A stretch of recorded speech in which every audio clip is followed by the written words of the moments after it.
Hey everyone, and welcome back to our channel. Today we're embarking on a fascinating journey through time to explore the weird and wonderful world of money. We all know about coins, banknotes, and digital transactions, but have you ever stopped to think about what came before? Throughout history, people have used some truly bizarre things as currency. From giant stones to tiny animal-shaped ingots, many of these have faded into obscurity, becoming little more than historical footnotes. So, get ready to have your mind blown as we uncover 5 of the most forgotten and fascinating currencies that ever existed. You will see that what we consider value is a concept that has changed dramatically over the centuries. Let's kick things off with a real heavyweight, both literally and figuratively. Yap Island stone money. Imagine a currency so large you can't even carry it. That was the reality on the remote island of Yap in Micronesia. These aren't just any stones. They're massive, solid limestone discs called stones, some measuring up to 12 feet in diameter and weighing several tons. What's truly wild is that the limestone isn't even native to Yap.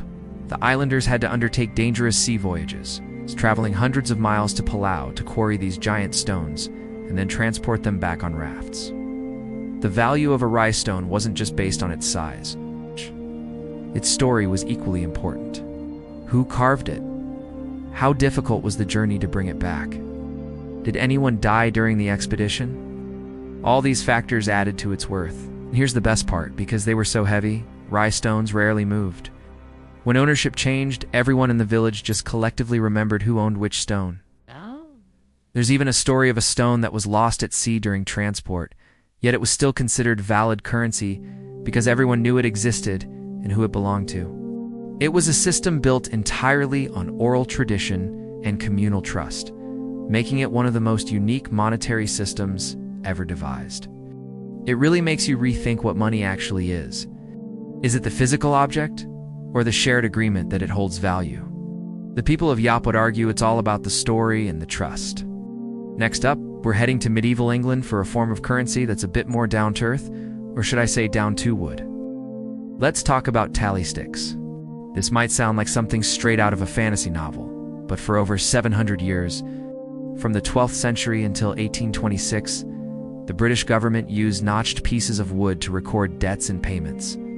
It was a brilliantly simple and surprisingly effective anti-counterfeiting system for its time. Here's how it worked. A stick, usually made of hazelwood, would be marked with notches representing a specific amount of money, and the stick was split lengthwise. One half, called the stock, was given to the creditor, the person who was owed money. The other half, called the foil, was kept by the debtor, which was often the government itself. When the debt was paid, the two halves were brought together to see if they matched perfectly. The unique grain of the wood and the way it split made it nearly impossible to forge. You couldn't just add a notch to your half, because it wouldn't match the other piece. For centuries, these tally sticks were an integral part of the English economy, used to collect taxes and manage the royal treasury. But their story has a rather fiery ending. By the 19th century, the system was outdated.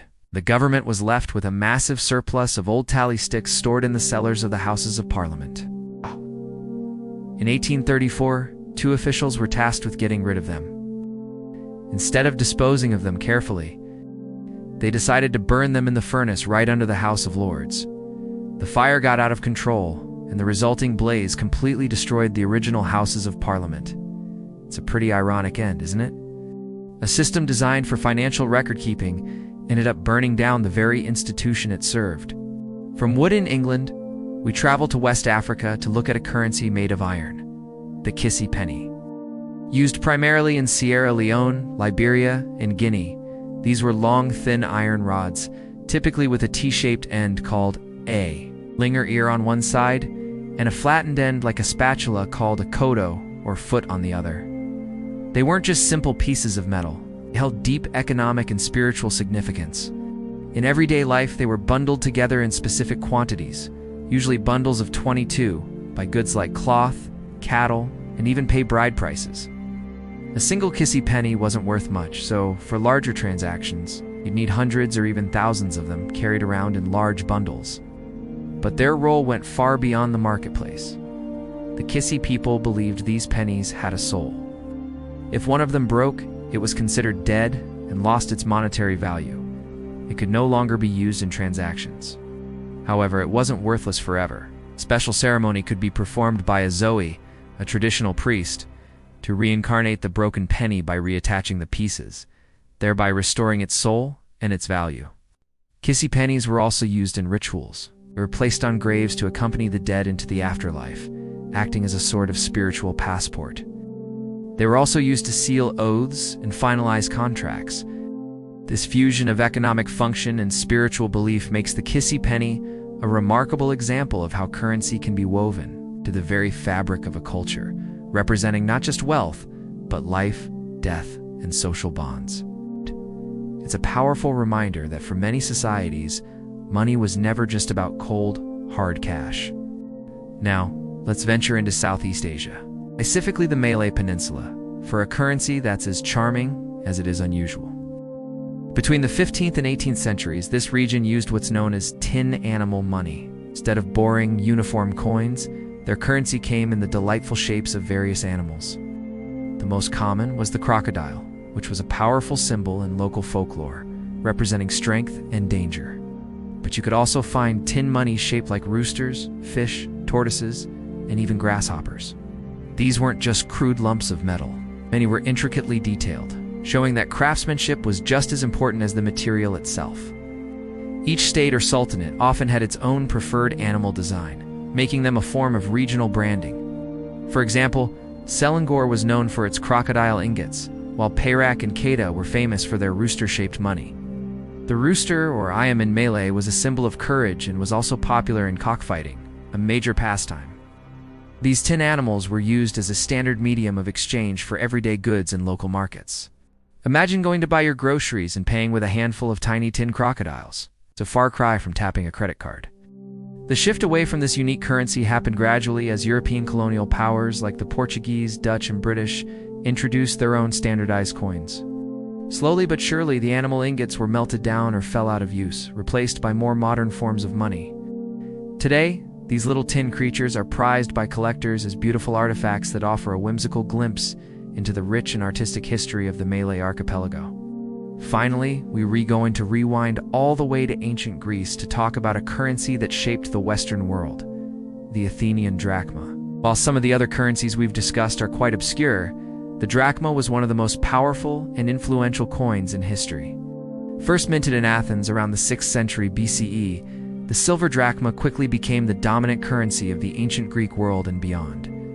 Its name literally means a handful, referencing an even older currency of iron spits or obols.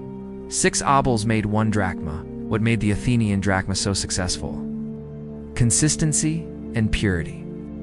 The Athenians had access to rich silver mines at Laurion, which allowed them to produce a massive quantity of high-quality coins. Each drachma consistently contained about 4.3 grams of pure silver. This reliability made it trusted by merchants all across the Mediterranean and the Middle East. It became the international currency of its time, much like the US dollar is today. The most famous version of the coin is the tetradrachm, worth for drachmas. It featured the head of the goddess Athena on one side and her sacred animal, the owl, on the other, along with an olive sprig and the letters Alpha Theta Epsilon, an abbreviation for the Athenians. This owl coin became a powerful symbol of Athenian wealth, power, and wisdom. Its influence was so vast that its design was copied and imitated by many other cities and kingdoms for centuries.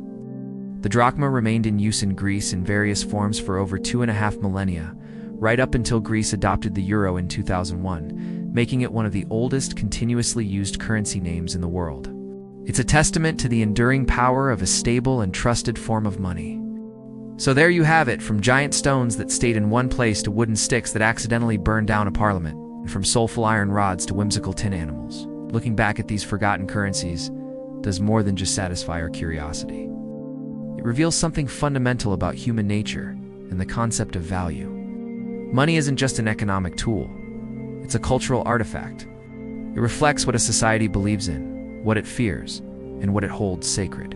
Whether it's the communal trust of the Yopisi, the ritualistic beliefs of the Kissy people, or the imperial pride of the Athenians, each currency tells a unique story about the people who used it.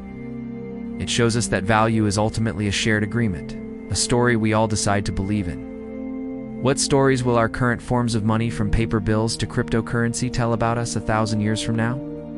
It's definitely something to think about. Thanks so much for joining me on this journey through monetary history.